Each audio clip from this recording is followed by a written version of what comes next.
Chapter 2, 1868, Dark Days. That winter the snow lay deep upon the ground.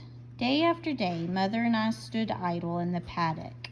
Farmer Zeke came out twice a day to put down hay. Then he turned around and trudged back to the house. Sometimes the little one would press her nose to the window and stare at us with the saddest eyes. "Come and play," I called to her, but she shook her head and ducked out of sight. "Something is not right," Mother said. Then one day Farmer Zeke came and led Mother away. I tried to follow, but he blocked me with a hand. You've never pulled a sled before, and this is not the time to train you," he said. I watched as he hitched Mother up to the wagon, whose wheels had been replaced by two sharp metal blades. This, then, was what he called a sled.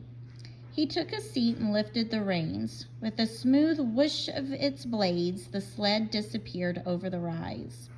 Some time later, the sled returned, carrying a stranger in a black coat. Swinging a black bag, he hurried after Farmer Zeke into the house. Mother waited out front, still in harness. She stomped and snorted, her breath smoky in the cold air. I could tell from her heaving sides and her sweat-darkened coat that she had run a long distance in a short time. She called out to me, "Something is terribly wrong." I called back to her, "You're frightening me, Mother." It wasn't long before the stranger came out with Farmer Zeke. The stranger put a hand on Zeke's arm. Zeke bowed his head. From inside the house, I could hear the two little ones keening. I paced along the fence line until I had worried a deep, muddy groove in the snow. After that, people came to the house. They arrived in sleds, on horseback, and on snowshoes. With sad faces, they entered the house carrying dishes of food. The house echoed with the sound of their voices. At long last, the back door opened and the little ones burst out. I tossed my mane. I was ready to play and learn new tricks. After climbing the fence, they threw their arms around me and burst into tears. "Mama is with the angels," Abigail cried. "And we're going back east to live with Grandmama," Trudy sobbed. "We're selling the farm and all the equipment and stock, including you," Abigail gasped. "We begged Papa to let us take you, but he told us you'd be miserable on the noisy, dirty streets of New York City," Trudy bawled. I didn't understand. Why were the little ones so sad? As the snow thawed, more people came to the farm. They walked around and chatted with Farmer Zeke and left with pieces of his equipment. One man took a plow. Another took some hose.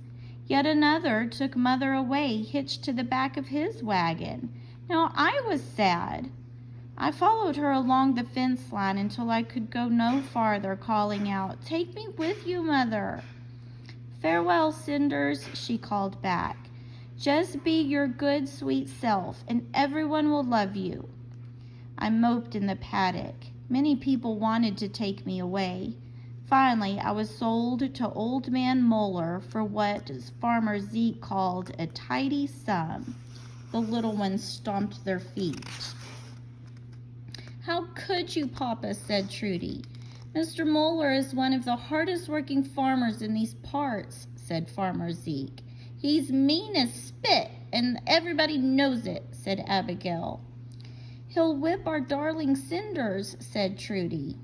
"Now, girls, that's not being very Christian about your neighbor," said Farmer Zeke.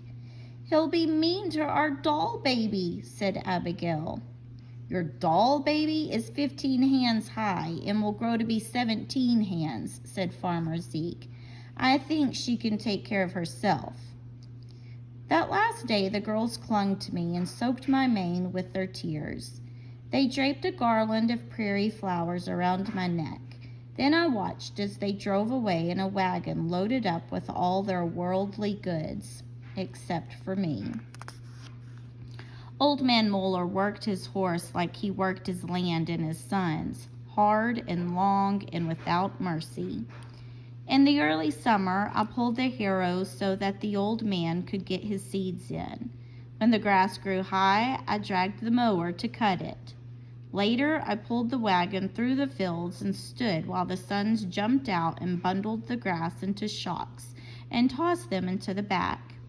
In the late summer, the sons toiled at either end of the long, sharp, jagged blade.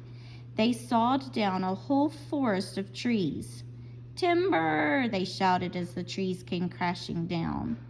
After all the trees were down, the old man hitched the logs to my harness. I dragged them off to a big pile. Then the sons went through and picked out the stones and boulders, which I hauled away on a sled. After many days of sawing and hauling, the field was clear except for the tree stumps. The son, called Junior, said, "There's only one way to get them stumps out, Daddy, and that's good old-fashioned elbow grease." The one called Bud shook his head. "Digging them up is way too much work. Get me enough gunpowder and I'll blast them out for you, Pops." Boom! He laughed and slapped his knee. I remembered the booms Bud made. When I first heard them, I thought the sky was falling. I ran from one end of the paddock to the other looking for somewhere to hide. But after I had heard them enough times, I stopped spooking. I knew the noise was just Bud blowing something up. "Don't need elbow grease or gunpowder," the old man growled. "We got a Cinders." He smacked me on the haunch, and I jumped in my skin. I should have been used to his ways by now. The old man never petted unless he could smack, never smoked unless he could yell, never spoke unless he could yell, never asked nicely if he could demand. "This horse here," he said with another stinging slap, "could move a mountain if we hitched her up to it and whooped her hard enough." They tied one end of a chain to the tree stump and the other to my harness. The old man got behind me and grabbed the reins. "Pull!" I pulled as hard as I could, but I was going nowhere except deeper into the earth up to my fetlocks. "Pull!" he roared, and he lay into me with the whip. I strained against the harness. He lashed me again and again. Streams of sweat ran down my sides. I pulled until I thought my heart would burst. I felt the roots begin to loosen their grip. One by one, he kept after me with the whip. Then came the loud ripping sound as the last roots gave way. I lunged forward, dragging the tree stump behind me. The sons cheered. Then, without pausing to let me rest, they urged me on to the next tree stump. By the time the stumps were all cleared, my body was so sore I hobbled back to the paddock. The sons rubbed me down. When I was fit to go back to work, I pulled the wagon through the fields while the men loaded up the harvest to take to market. On market day, the air was biting cold, and the sky hung as low and damp as a blanket on a sway-backed mule. There was already snow on the ground, so they hitched me up to the sleigh. And it was a good thing they did, because by the time we got to the city, big flakes of snow were drifting down. In the marketplace, everyone was nervous, eager to finish business before the snow got too deep. But the old man took his time. "I ain't afraid of no snow," he muttered.